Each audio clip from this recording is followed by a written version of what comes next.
Success leaves clues, and as you know, I'm a big fan of anyone who is willing to innovate and find a better, different way of doing business. And if they're willing to share their story, well, I'm a fan. Here to share their journey today is award-winning hairdresser, investor, entrepreneur and co-founder of NoCo Hair, Noel Halligan. Let's get him on the show, shall we? All on Build Your Salon. Noel, welcome to the Build Your Salon podcast. Hey Phil, how are you doing today? I'm good. I'm trying to figure out how long it is since we actually had an in-person conversation, and it's going to make us feel terribly old because it's got to be, 6 years, 7 years since I spoke to you last? Yeah, but the methods are still there. You were very fortunate at the time. It's interesting because we opened our salon, so we've got a salon in Bristol and a training academy in Bristol, and we opened our salon in November 2018. So 2 days before we got the keys for the business, my first child was born. So she's now 6 and turning 7 in November, and it's interesting seeing the size of a child growing at the same rate as the size of the business. Wonderful. And hopefully they'll both look after you in your old age as well. That's coming around quick.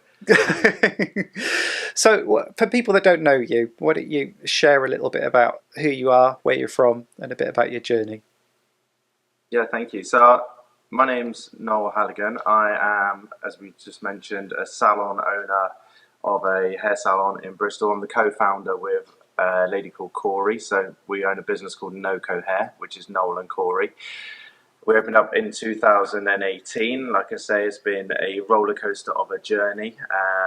We very quickly won Best New Salon in the UK at the British Hairdressing Business Awards. Superb. With help of coaches and focusing on goals and outcomes. Bearing in mind the salon we started with 8 stations, quickly got to 10 stations. This was not a beginner salon. We only ended up with a big salon because no landlord would take us on to take a small one because we had no history of. And this one place that would take us on was epic. So we had to think bigger than we were. So we ended up getting this place. We won Best New Salon in the UK at the British Hairdressing Business Awards, flying high, and then COVID hit. And since then it has been one hell of a roller coaster. Okay, we'll come back to that. But before we do, I'm always really interested in the journey to ownership, because obviously you were both working in the hair industry before you decide to open your own place. And there's usually something that happens or something that kind of comes together which makes people kind of go, do you know what? I want to do it my way. I want to do it for myself. So what was that for you? I never wanted to be a salon owner. I didn't want to be a business owner. I didn't want the risk. I didn't want the responsibility. I loved playing. We were working at Sean Hannah before, a big London salon. It was incredible. At the time when I joined them, we were London Hairdressers of the Year with Skylar McDonald, doing shows and shoots all over the UK and Europe, and got onto the ID Artist program. Did all that stuff. So I was really enjoying being a creative within the industry. And as with any creative, you get somebody in your ear saying, like, why are you making money for someone else when you could be doing it on your own? You start thinking about coming and getting I think what the E-Myth calls it, the entrepreneurial seizure. You kind of all of a sudden then starting to go off and do your own thing. However, I got my mind into it. I was thinking I wanted to do it, and then we entered the L'Oreal Colour Trophy. I was doing a bit of colour, but I wasn't so good at it. But ended up partnering with a girl called Corey, who's now my co-founder, and we ended up winning the Southwest region. What we found when we did it, we didn't have the words for it at the time, was I was very much a visionary, innovator, creative kind of person, good at sales, good at just making things fun. And she was very good at taking those kind of things and making them more logical and putting them into spreadsheets and making the numbers work and that type of thing. So when we got chatting and we started playing with it, the other salon wasn't doing so well. There was a few things, but we kind of had this bigger vision, and we knew that we could make a big impact on the world through what we did, because our two styles complemented each other. And eventually, through getting a lot of getting your head around it, we ended up getting into it. Mm-hmm. So you opened not long before COVID. So what was the shape of the business going into lockdown, and how did things shift as we came back to work after? The shape of the business in terms of the model, do you mean? Yeah, in terms of what had to change during that time. So, that kind of came out of nowhere for everybody. So I just wanted a little summary of kind of where we were at before COVID came along. Yeah, well, it's kind of like that saying, everyone's got a plan until you get, everyone's got a plan until you get punched. So, really, I was never a planner. I was like, let's get in there, let's get some sales, let's get people, let's just do amazing hair, let's build a community, let's do all that. And we were on doing that, and then we're flying high. Essentially, there was two of us working in the salon. Have we employed somebody by then? I don't think we'd employed anybody by that stage other than assistants. So we were already high-end hairdressers with high ticket bills, delivering a really good service. And we brought on a girl called Mia, who is now one of our top stylists, but she was a trainee. She dropped out of hairdressing and was working in Tesco's. So we had a smallish team. I think we maybe had another apprentice by this stage, looking to grow. We were just about to take the next step, which would have been employing people, and then COVID hit. And then we did employ throughout the COVIDs, because there was obviously 3 of them, and we ended up growing each time we ended up buying another salon. But up until that point, we were kind of coming out of toddlers. We were toddlers in a way in terms of business. And then, so you mentioned buying another salon. What was the trigger for that? Partly we were a bit cocky because we've won the British Hairdressing Business Awards. We got another business coach who was very gung-ho. I mean, brilliant. Like, he was self-made himself, but it was all very much like, let's go and get some deals, let's grow, let's make it scalable, let's systemize the business, let's do this. And we ended up going in too big, too fast, almost forgetting about what we were already creating in the salon where we were. But we gave it a go. We got as much wrong in as short a space of time as you could possibly get wrong. And it nearly cost us everything. It was the lowest point we could have possibly gone through. Even still now, it's hard not to look back in the rearview mirror. But when we do look back in the rearview mirror, you've got to look at it as a point where it's character building, it's strengthening. You could never go to university and learn what we learned in that. We only had it for a year. You could never learn that in a classroom. You only learn by doing it. So without kind of twisting the knife and pouring salt into any wounds, what kind of lessons were coming out of that then? So you've hinted that it was a really negative experience. What made it tricky? Well, I wouldn't put it down as a real negative experience. I think that the way it played out wasn't great. The biggest thing, I mean, there's bounce back loans going around, and ended up being able to kind of like make it a low cost sale, which was all right. But then we go in there, and I can't talk about it, so let's get out. The lease was up for renewal, but if you're protected under this 1954 Tenancy Act, when the leases run out, you can keep it rolling and rolling and rolling, and the landlord can't put the rent out and put the rent up as long as you're still paying it.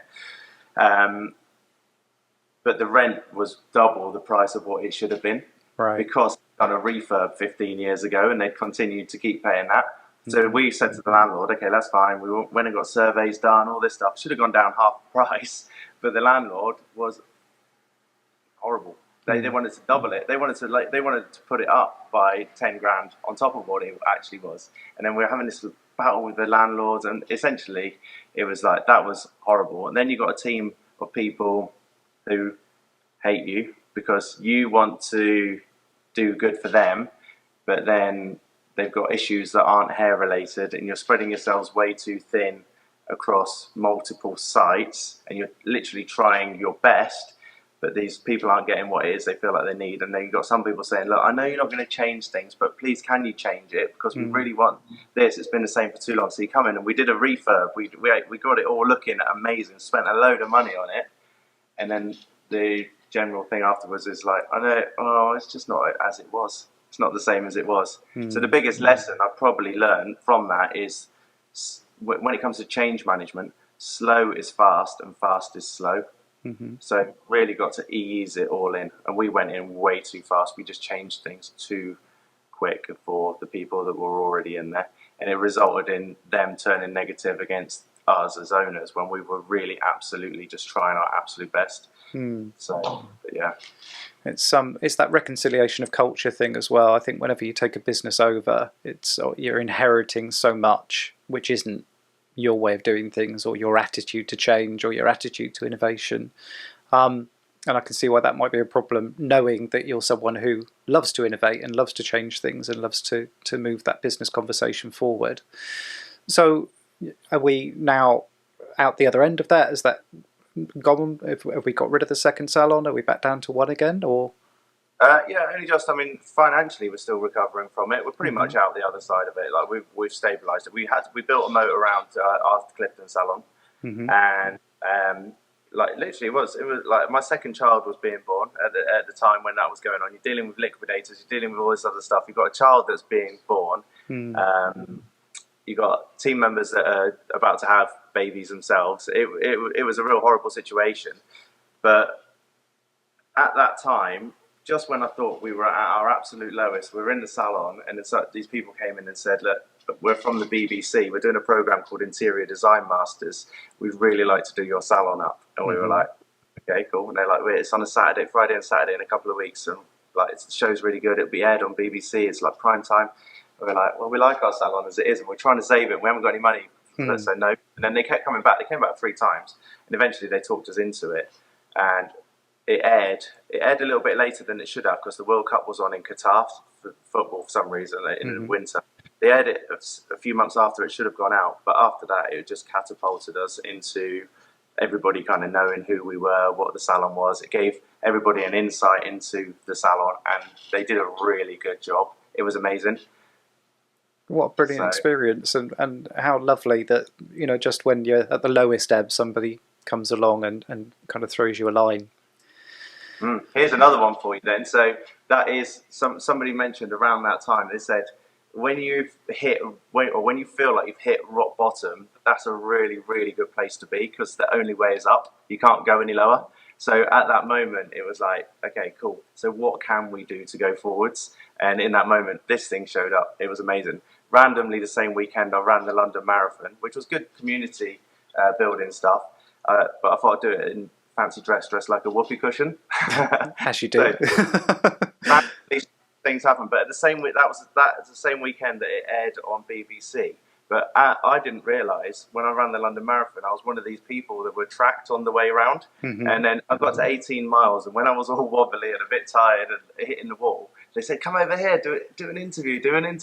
So next thing I know, I'm stood there dressed like a whoopee cushion on the BBC and doing an interview, and they're talking about why we're doing it, and it's because of like the cancer, wanting to people get cancer, and we're hairdressers in the hairdressing we're in a relationship building game, and it's really important that we can open the dialogue for the cancer and chemo and all that stuff. So I managed to get that out, and all of a sudden there was a whole new market of people. And now not for some reason, one of my core client bases are people who have cancer or going through chemo, and we're working very closely with Penny Bron UK, who help people live well with cancer. So it's like these moments are there, the opportunities are there, but I feel like we needed to go as low as we could before we could, like, it's almost like pulling a boat back before we can spring forwards. I think there's a lot of wisdom in that, and I think that lowest ebb lesson, I think eventually it happens to everybody. It's where it happens in the journey, rather than whether it will. And I think for me, there was also quite a lot of liberation that came from that low ebb, in that I was very clear when the business started to improve and I started to rebuild that it would be much more built on my terms, and there were some things that I wouldn't put back in place, however profitable or however useful for the business they've been. They didn't feel aligned with my values, and there was a lot of freedom that came from almost losing everything. And I was determined not to just do whatever it took just to get a few quid through the door, to actually do it with a vision in mind. And that kind of leads me to my next question, in that if you're not a person who particularly likes to plan, is there a vision? Do you have a picture of where the business is going and where ultimately you want this to end up?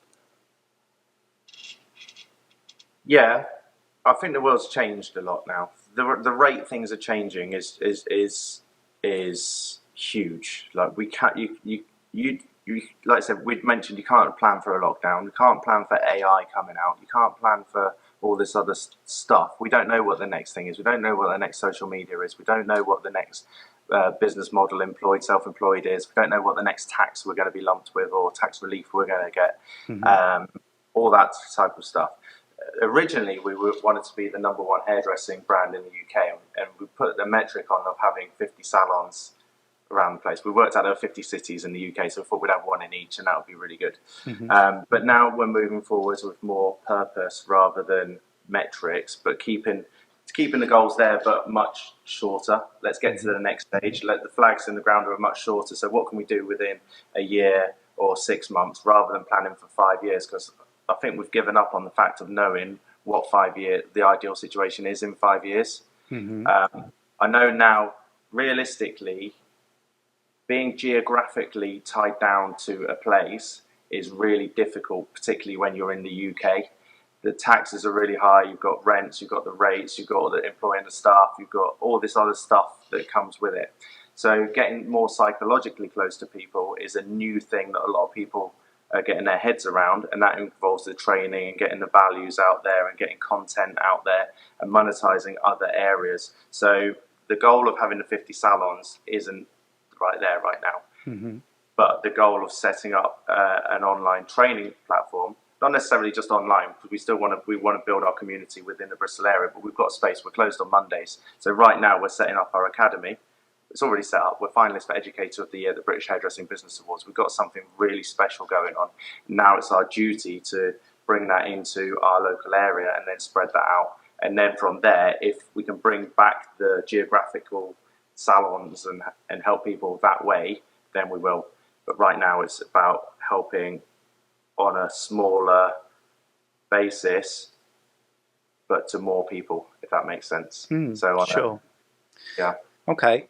So is the education side then, obviously it's something that's really important to you, but ultimately business is about fulfilling a need, and if that need wasn't there, then there's no reason for the business. So I'm interested in your view on the kind of the state of education these days. Where are we up to as an industry? Because I feel like we've sort of turned a bit of a corner. I feel like we lost our way in hairdressing education in the UK for quite a long time, and I feel like we're starting to see some improvement now. But I'm interested in your take. How do you think things are, and where do you see your education fitting into that picture?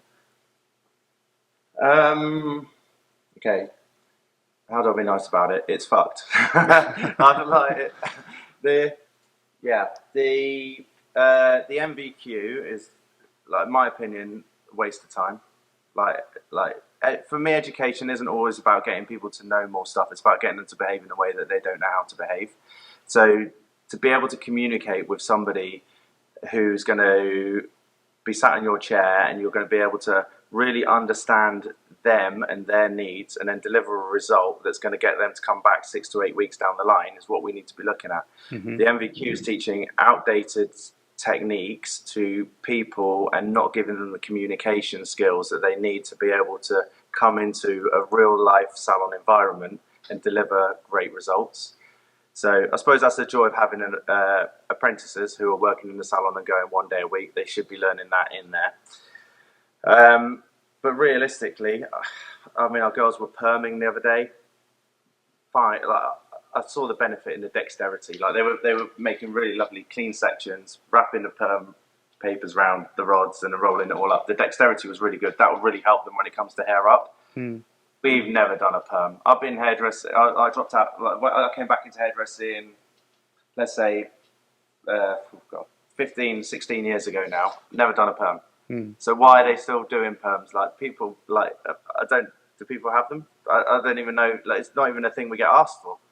But really what people need is real world solutions. And I've realised that I've got to the top of where I am. I'm the highest charging hairdresser that I know of in the Southwest. And one of the reasons for that, or I think the number one reason for that, is not because of my ability to cut hair. There's probably better people out there that are good, more skilled in terms of that, but it's the ability to draw out the problem from the client, completely understand what that problem is, understand the time that you've got to work on it, and then deliver a result within that time. And then if you need to create a plan going forwards, then we do that. But it's about understanding the person, understanding their pain points and what it is, the ideal situation, what they'd like it to look like, and how they like to feel when they leave the salon. If you can create that fluffed up with some really amazing service, head massages, relaxation, all the other stuff, then you're on to a winner. So let's also get your opinion then, while we're pissing people off. Let's get your opinion then around about registration in the UK. What are your thoughts on that? People being registered as registered hairdressers. Mm-hmm. Is that something they just pay for and you're registered? Well, no. I mean, to register as the reason... Okay, so there's this, particularly online, there's this continued call for a raising in standards in hairdressing and beauty as well. And part of that in some quarters is that there's no need to be, there's no requirement at the moment for you to be a state registered hairdresser. You don't need to register. And part of the call for the improvement in standards is there's a lot of people saying that should be mandatory, and we ought to be registered. And I wonder whether you had any opinion in either direction on that. Well, if I went to get my hair cut somewhere, I'd like to know that the person had some kind of level of experience behind them, definitely. I feel like there's certain things. But really, yes, it's a difficult one. I think we do. The idea of having an NVQ where you're qualified is really great. Up to a point when you can pass a test, but can you actually fix the problem? There's two very different things. If it's a case of you sign up for this registration and then all of a sudden you're registered, but that means that the client has got some protection against you cocking their hair up. I don't know. That's from a client clarity point of view, it's really good. From a employer's point of view, if we're employing people right now, we rarely look at, we check, say they're NVQ level 2, they've been working on the shop floor for 3 years, but they come in, you can tell within a second when they hold the comb whether they can cut hair. A few questions about colour, you can tell whether they're those kind of people. Really, I think the only real way is to come and do some training with No-Go Hair. Shameless plug. Do some training with No-Go Hair and get the No-Go accreditation. But then that's how we can let our clients know that they're good enough, because we don't let them onto the shop floor unless they are capable of doing it. But then there's always that human error part of it. We've got to try stuff. If people aren't making mistakes, then they're not learning, and we're always learning as hairdressers. So having a certificate and a registration shows that you're good enough, but it doesn't show that you're perfect. Perfection isn't a thing. There will be no need for the iPhone 13, 14, 15, 16. If they've always sold perfection, but they've delivered good enough. So the registration should say that this person is good enough, they can handle chemicals well, they can do this well, they're safe, but they are an artist. I think that my problem with it is that even if it said those things, which it doesn't really, but even if they did, what they're saying is that person was competent and confident once, in the same way as the NVQ shows that you got it right once. It doesn't mean that you've invested in continued education, you haven't carried on improving your standards, you haven't carried on polishing and refining your craft. It just means that you were good enough once, and I think that's my biggest problem with it. So would you say then that communication point that you've come back to a few times now, is that the point of difference as far as no-co education is concerned then? Is it that mastery of the consultation and the communication with the client that sets you apart, do you think? Yeah, so one of our key methods is we've unpacked what it takes to become a top stylist. So top means technically on point. So technically on point, and we've got a framework called the point framework. So point means that they can find the problem or issue that needs treating. One of our girls started on it. She's a lovely girl, and on her first day she had this client, and she basically came over to me and said, in the nicest, she didn't use these words, but in the nicest possible way, my client's an idiot because she doesn't know what she wants. So I was like, okay, well, what's the point in what you're trying to fix? And I was like, okay, point, problem or issue that needs treating. Okay, so the problem could be the physical side of it. So what does it look like that she doesn't like? It's too light, it's too dark, it's too long, it's too short, it's going in my eyes. And then the issue is the emotional side of it. So it takes too long to dry in the mornings, it's making me feel old, it just feels frumpy. So once you can establish that, you've got a real problem. And then the framework is, the payoff is basically the opposite of the pain. So how would you like it to look? I'd like it to be shorter, I'd like it to be darker, I'd like it to be lighter, I'd like it to be longer, hair extensions. Great, you've uncovered a whole load of things. So you quite often start talking about it's frizzy, it's fluffy, it's all this other stuff that you wouldn't think if you just went in and said, so what are we doing today? Or, so you booked in for a haircut, what would you like me to do? That kind of consultation is happening all the time. So they go, oh, it's too long and it's too frizzy. Okay, brilliant. So how would you like it to look? Well, I'd like it to be shorter and less frizzy. Fantastic. And how's it making you feel? It just takes too long to dry and I feel really old. Okay, well, how would you like it to feel? Okay, well, I'd like it to be quicker to dry in the mornings because I haven't got that much time and I just want to feel younger and create a solution in the middle, which is our signature haircuts and the templates and all the blueprints, which are designed to fill in the gap between the pain and the payoff. Okay. So that's our point of difference. That's what we work on a lot in terms of training at NoCo Hairs, is uncovering a problem and sorting it out. Mm-hmm.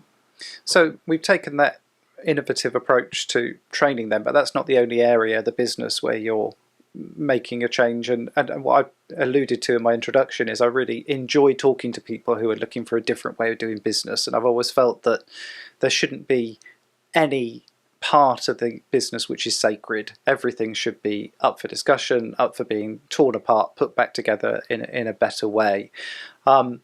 And I want to talk a little bit about memberships because that's one of the ways that I know that you've worked with me on putting memberships in place. But and also you've got a different way of looking at service in the salon, haven't you? Do you want to just talk to people about that? Yeah, I mean, we're at a period right now where we are doing exactly what you just said, ripping the model apart, nothing sacred, and then putting it all back together. When you do that, it becomes quite messy. But when you can simplify it down to its very smallest detail, then it becomes something that you can sell and you can, it's all about creating clarity. Everybody wants an easy life, whether that's the clients, the salon owners, the team members, all that type of thing. From the memberships point of view, yeah, we worked with you right at the beginning. There was never any system software that really kind of supported us with that. So we're trying our best to use different things. And in recent times, in the last few months, we've been able to find things that we can work with. ChatGPT is fantastic for helping you sort solutions out like this. But one thing that you're never going to take away that tech can't bring is loyalty. And everybody that we set up as a member right at the beginning is still a member, and they've been loyal and they've been paying consistently, and it almost like it just comes out of their account as part of their fixed costs, their personal fixed costs. They love their visits and they've become more than clients, they're friends, they're great people, and that's highlight our business journey really. So now's the time to start figuring it out and amplifying that. Okay. Like from on a bigger level. And I love that memberships have been part of your journey. And just for context for everybody, that was kind of literally from day one that you had memberships in place, wasn't it? So, but also you're doing something interesting with the way that you think about the way service is delivered, or certainly the way the service is booked in the salon. So let's talk a little bit about that too. Yeah. So one of the most difficult things with memberships was the variety. Hairdressing services traditionally come with complexity some people have come every 6 weeks, some people come every 8 weeks, some people come every 12 weeks, some people have long hair, some people have short hair, some people have lots of foils, some people have a partial highlight. So there's millions of things. Some people have treatments, some people have toners, some people don't. So, but what we realised is when we start figuring out the pain and the payoff, and you're looking at the overall picture, you're generally looking at fixing somebody's hair altogether. And from that, we just ended up selling pretty much everybody a treatment. It just became part of it. Like, it was just, but we're going through the same conversation every time. So we just essentially just started to put together all-inclusive packages because they were having them anyway. So an all-inclusive package is much easier to sell than lots of different. I mean, you can do it on a micro level. We can definitely do it where if someone, like, you can individually take, you can get a history of somebody and then individually tailor the way that they do stuff. But we wanted to make it more of a blanket thing to start off with. The clients that we've got on there now, the guests, I should say, they're all people who come in for a haircut every 6 weeks, and that's been our most popular one. So we wanted to stretch that out so other people could have it, and to do that, we needed to look at the model changing more from services to sessions. And you also, one of the biggest things that I've found since we've done that is people value it a little bit more. Imagine if a gardener came round to your house and they just said, "Oh, it's going to be this." Like, there's always a bit of like, "Oh, would you do a bit of a better deal for me?" Like, there's always that thing. But when it's a product, like, you don't argue about the price of petrol. Like, people just see it as a product. It's got a name, it's got a brand, it's a thing, which is good because that's what it is. Because you're essentially selling time for that in that chair, and if that client doesn't come in or anything like that, then we're still paying for the rent. The idea is that we sell sessions which are more all-inclusive, where everybody knows exactly where they stand. There's no hidden extras that are added on, and they can spread the cost throughout the year. So rather than having an expensive month and then a cheaper month but holding off before they have another expensive month, it's just completely spread out, and they can consistently look good all the time. But moving to a session-based product system is more about creating clarity within the business and consistency for everybody. Consistency is a good thing. I've always said when it comes to the business side of things, a little bit of boring is okay. It's okay to have some predictability and a bit of consistency and some stability around at least a section of the income. So do you have an idea in mind of how much you want that consistent income to contribute to the business? Have you got like a magic percentage? What are we aiming for? Well, one of the things that we work with you right at the beginning is once you've got your fixed costs covered, that's a great thing, particularly your rent. Rent's obviously a big deal, but yeah. So once you know your fixed costs are covered, everything else on top of that is your bonus, really. It's a good place to be, getting fixed costs done. And I highly encourage anybody, no matter the size of your business, to start getting some stability in there, get some consistent income. And if you don't know where to start, think about just covering your rent. We're at the stage now where it's rent, business rates, fixed part of our wages, all of those fixed costs, all of the utilities, all covered by recurring income, and it's an absolute joy. So what's next on the journey then? So right now we're working on education, but to grow the business and relying on this is no fault of the colleges. We're working closely with Reflections Training Academy in Bristol. Brilliant college. They do their job. They get people to NVQ level 2 qualified. Our mission is to bridge that gap between qualification and being good enough to cut hair on the shop floor. So we're working with our training academy, where we've got an online hub and an online platform where we're recording the videos and the how-tos. So the learners can go onto there and learn real-world solutions and have training days within our salon. The idea is that we work closely with people like L'Oreal, our partners, and we spread that out as far as we can. But right now we're building an education system that's going to strengthen our salon, but really looking to redefine the shape of hairdressing in the UK. There's a lot of self-employed people who aren't getting the training that they need, and there's a lot of people coming out of college who aren't good enough to get self-employed anyway. They need to work in an employed salon, but they're also not good enough to get a job in an employed salon. So for me, it's our duty that we can help these people go through to work on real world solutions and become confident hairdressers. Love it. And if anybody wanted to follow your journey or get in touch, what's the best way for them to reach out to you? So follow me, Noel at Noco Hair on Instagram. Send me DMs. I'm always happy to give advice on training and education. I got into hairdressing later on. I mean, I did it when I left school, but I dropped out of it for 10 years or so. I was about 27 when I got back into it. So I've got this kind of affiliation, or this like kind of need to help older learners, because you're really up against it. Please do send me a message if you're thinking you want to get into it. I've been through the journey. I know what it takes. And yeah, or if you're just thinking about getting into hairdressing, there's lots of cool things. And yeah, obviously, yeah, Noco Hair Academy at nocohair.com is our website.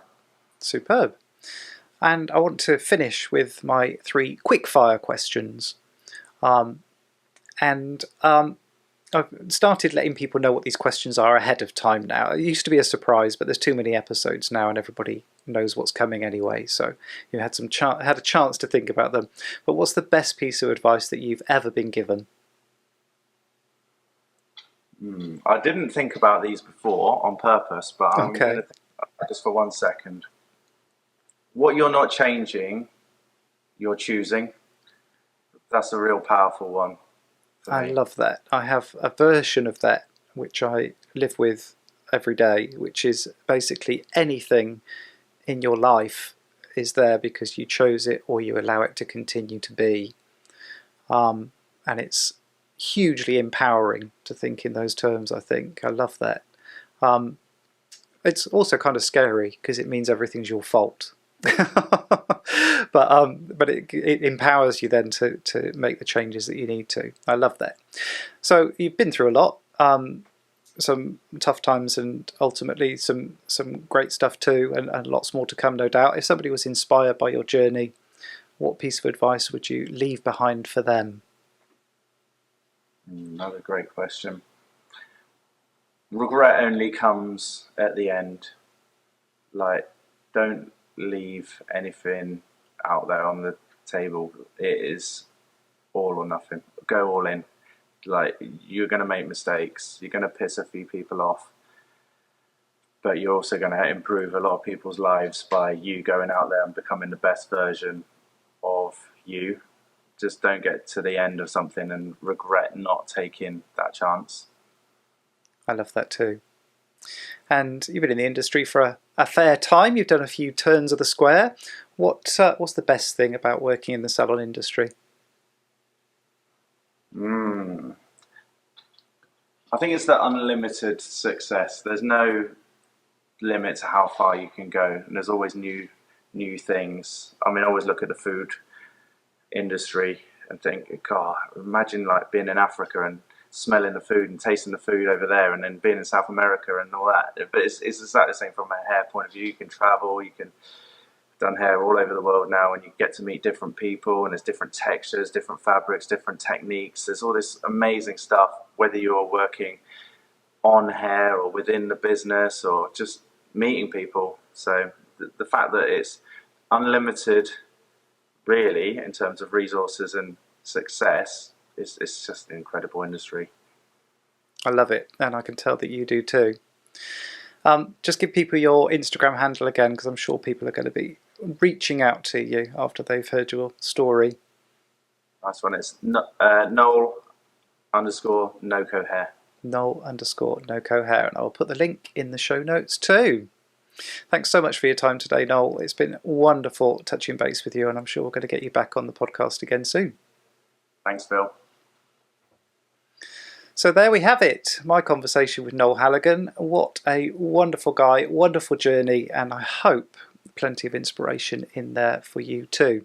Why not reach out and let me know what you thought? My email address scrolling at the bottom of the screen right now, phil@buildyoursalon.com. I'd also love you to reach out if you'd like to be on a future episode of the Build Your Salon podcast. I'd love to be sharing your journey with my wonderful Build Your Salon podcast listeners. Just 7 short days until I'm coming in your ears again with another dose of my wise owl wisdom, and until then, take care.